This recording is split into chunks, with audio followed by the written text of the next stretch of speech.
अशा रीतीने हालचाल करायची आहे। छानपैकी पायाच्या अंगठ्याने गोलाकार सगळ्या बाजूने अंगठा फिरवायचा आहे अशा रीतीने।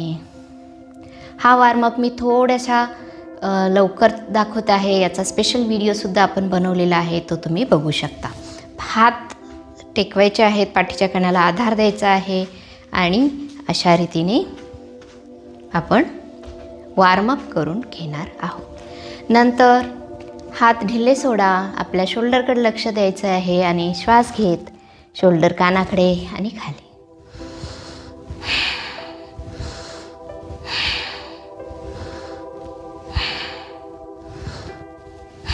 आणि परत छानपैकी श्वास लांब घ्या, हात वरती आणि श्वास सोडत पश्चिमोत्तानासन संथ श्वसन करा।